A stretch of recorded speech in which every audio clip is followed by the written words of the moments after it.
उद्योगपती आहे, आपलं आपलं पोट आपल्या आपल्या नोकरीमध्ये चाललेलं आहे की नाही. त्याच पद्धतीने कदाचित काही लोकांचं पोट राजकारणामध्ये भरत असेल, त्यामुळे त्यांचा उद्योग करून द्या.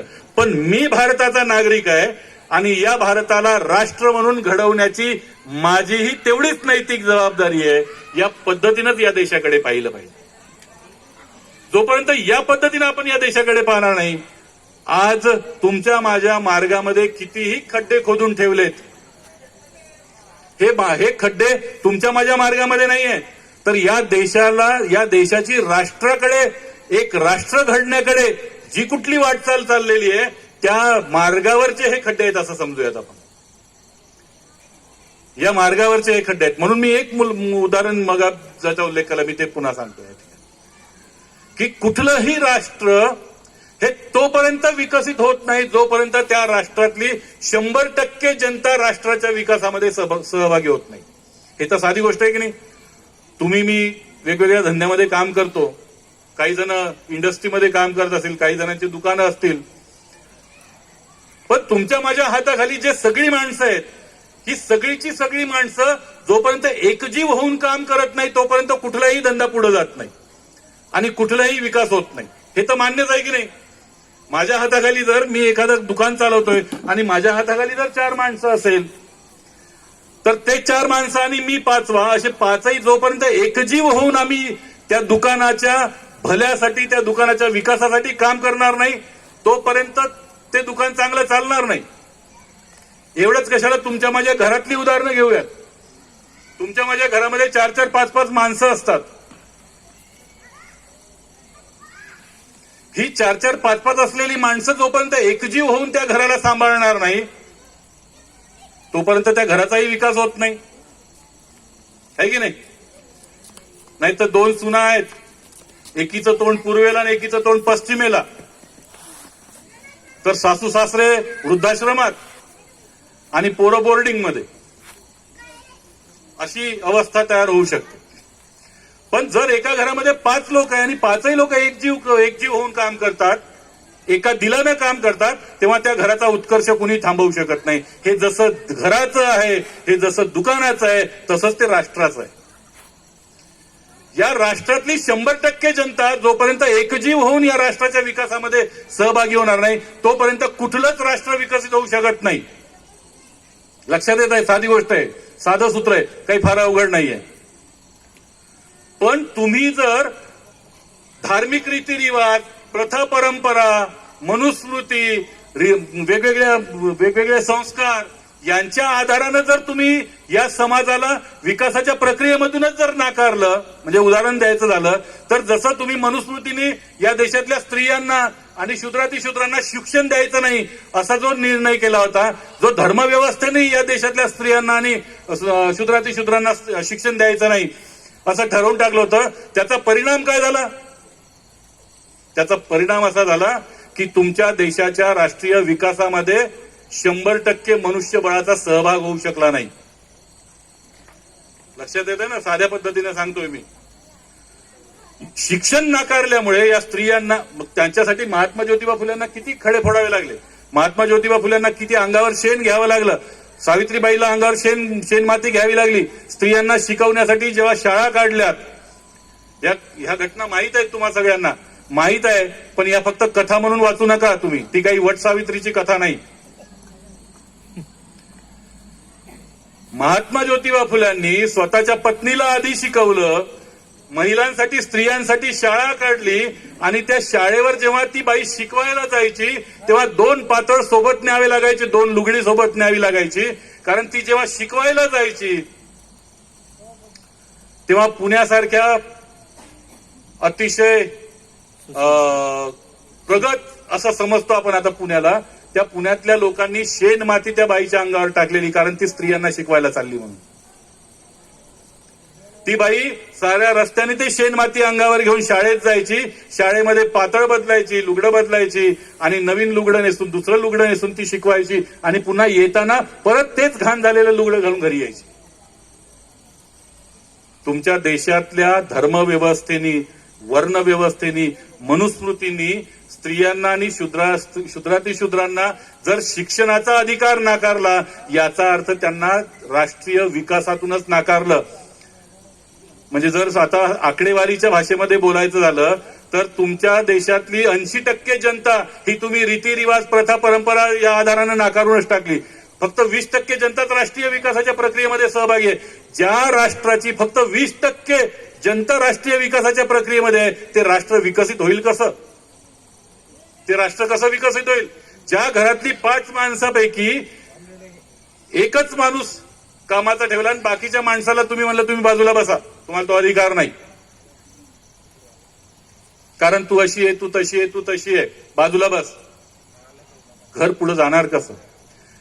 जर डॉक्टर बाबासाहेब आंबेडकर जर या देशातल्या शूद्रातिशूद्रांना, अस्पृश्यांच्यासाठी जर आंदोलन करत असतील, लढे उभारत असतील, स्वाभिमानाची चळवळ चालवत असतील, तर याचा अर्थ या देशातली जी नाकारली गेली, तुम्हाला हे कदाचित माहित नसेल, मी सांगतो आता आकडेवारी. आपल्या देशाच्या राष्ट्रीय विकासामध्ये महिलांचं प्रमाण किती आहे माहिती आहे तुम्हाला? फक्त 17%. आपल्या देशातल्या महिलांचं राष्ट्राच्या विकासाच्या प्रक्रियेमध्ये असलेलं जे सहभागाचं प्रमाण आहे ते फक्त 17%. म्हणजे याचा अर्थ अजूनही तुम्ही 83% स्त्रियांना रीतिरिवाज, प्रथा, परंपरा यांच्या आधाराने तुम्ही या राष्ट्राच्या विकासाच्या प्रक्रियेमधूनच नाकारलेलं आहे. लक्षात घ्या, हा राष्ट्र महासत्ता होईल असं जे एपीजे अब्दुल कलामांनी मांडलं होतं, त्याच्या मागे काय सूत्र होतं? तर हेच सूत्र होतं की या देशातली जी कुठली संख्या आहे, तरुणांची संख्या आहे, तुम्हाला माहित नसेल कदाचित, मी सांगतो एक गोष्ट अशी की सध्या आपल्या आजूबाजूचे जे सगळे देश आहेत मोठमोठे, अमेरिका, रशिया, जपान, चीन, हे सगळे म्हाताऱ्यांचे देश झालेले आहेत.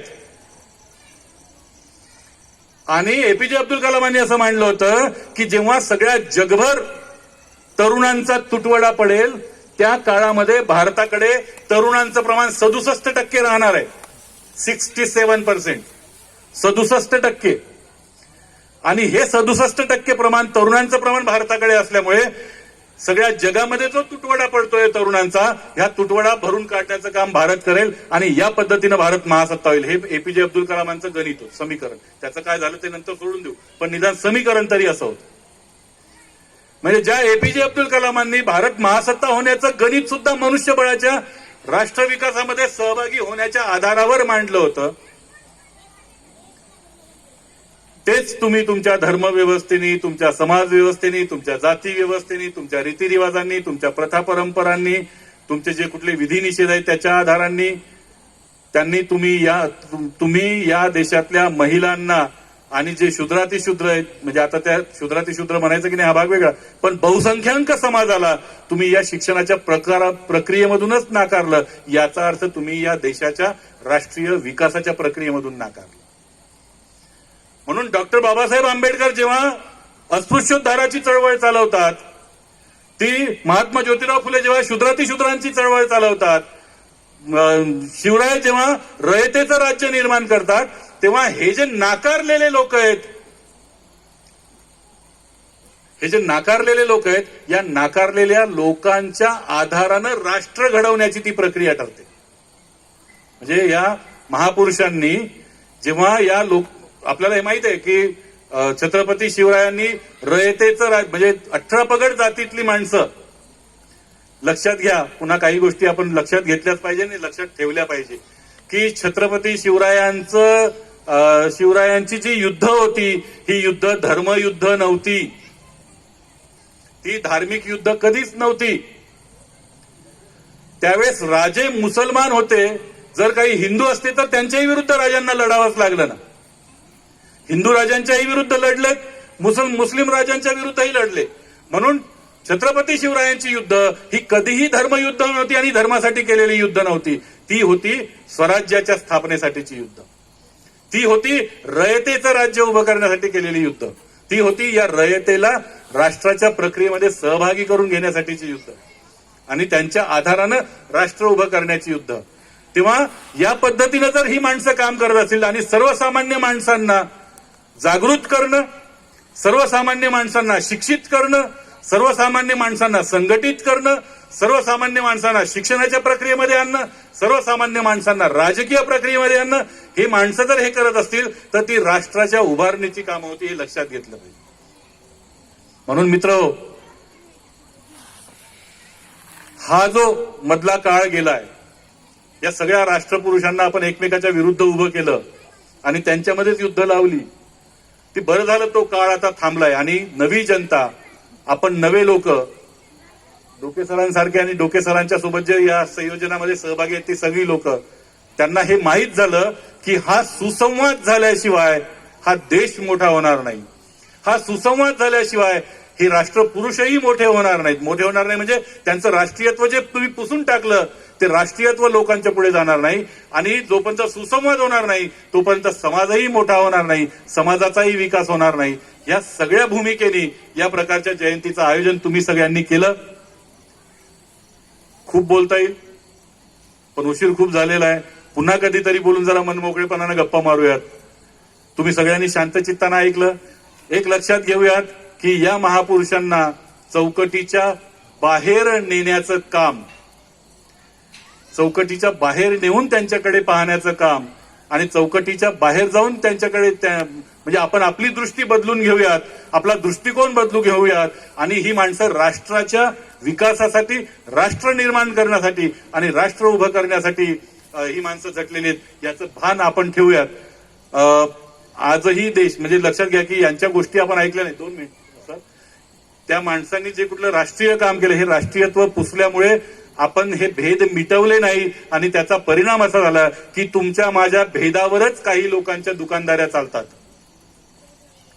तुमच्या माझ्या भेदावरच कुणाला तरी शत्रू ठरवावं लागतं, तेव्हा कुठं कुणीतरी मित्र होतं, या धारणेनं. आणि आणखी एक गोष्ट लक्षात ठेव, म्हणजे मी मांडतो या ठिकाणी की या देशामध्ये जी कुठली वर्णव्यवस्था आली, ही वर्णव्यवस्था संस्कृती म्हणून आलेली नाही. एक हा मुद्दा मांडतो मी बसतो. या देशामधली जी वर्णव्यवस्था आहे ही युद्धनीती आहे. कारण युद्ध जिंकायचं असेल तर सैन्यांना विभागावं लागतं. साधी गोष्ट आहे की नाही. एखादं युद्ध जिंकायचं म्हणजे आर्यांनी या देशावर आक्रमणं केलीत, ती अगदी मोहनजोदडो हडप्पाच्या काळामध्ये जी कुठली आक्रमणं झाली त्या आर्यांची या देशावर, तेव्हापासून तर आजपर्यंतची ह्या आर्यांनी आक्रमणं केली आणि या देशातले जे मूळतः, म्हणजे मी जसा वाटीभर भाजीचा आणि पातळाचा उल्लेख केला किंवा लुगड्याच्या घडी मोडण्याचा उल्लेख केला, याचा अर्थ हा देश मुळात समताधिष्ठित देश आहे. हा देश मुळात समताधिष्ठित देश आहे. तुमच्या माझ्या समताधिष्ठित मूल्यांवर आर्यांनी आक्रमणं केलीत. तुम्हाला जिंकण्यासाठी तुम्हाला विभागावं लागतं हे त्यांच्या लक्षात आलं. युद्ध जिंकायसाठी सैन्यांना विभागावं लागतं हे त्यांच्या लक्षात आलं.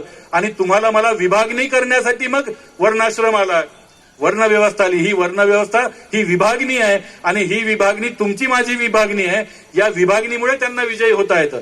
आणि तुमच्या हेही लक्षात ठेवतो की या देशामध्ये वर्णव्यवस्था असल्यामुळे आणि जाती व्यवस्था असल्यामुळे हा देश वारंवार पारतंत्र्यामध्ये जातो.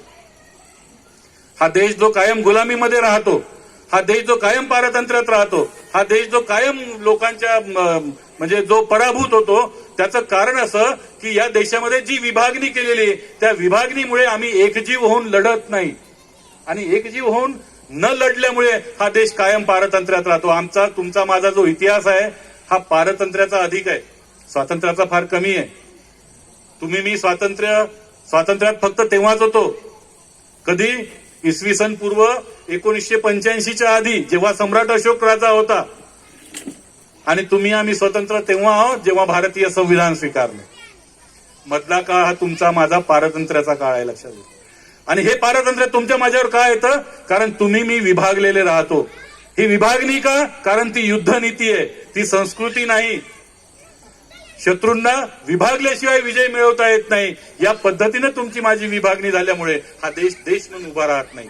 तेव्हा या देशाला उभं करण्यासाठी या सगळ्या राष्ट्रपुरुषांमध्ये आणि जाणीवांमध्ये जोपर्यंत संवाद होणार नाही, सुसंवाद होणार नाही, तोपर्यंत हा देश राष्ट्र म्हणून उभा राहणार नाही.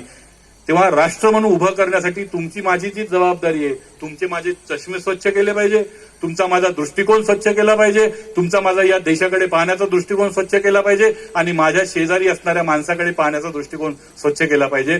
जोपर्यंत आपण हे करू शकत नाही तोपर्यंत हा देश राष्ट्र म्हणून उभं राहू शकत नाही. आजही देश राष्ट्र होण्याच्या प्रक्रियेपासून दूर आहेच आहे, पण तो दिवसेंदिवस अधिक दूर चाललाय अशी एक वस्तुस्थिती आपल्या आजूबाजूला आपल्याला पाहायला मिळते. आपण सगळ्यांनी मला या ठिकाणी बोलावलं, माझा सन्मान केला आणि मी जे गांभीर्यानं बोललो ते शांतचित्तानं ऐकून घेतलं त्याबद्दल आपल्या सगळ्यांबद्दलची मी कृतज्ञता व्यक्त करतोय. डोके सरांनी आणि त्यांच्या सहकार्यांनी मला बोलावून या ठिकाणी माझं चिंतन ठेवण्याची संधी दिली, त्यामुळे तुमच्याही बद्दलची मी कृतज्ञता व्यक्त करतोय आणि जे समस्त रहिवासी भूमी आनंदवन सोसायटीचे त्या सगळ्यांबद्दलची मी कृतज्ञता व्यक्त करतोय. माझी जागा घेतो. धन्यवाद. धन्यवाद.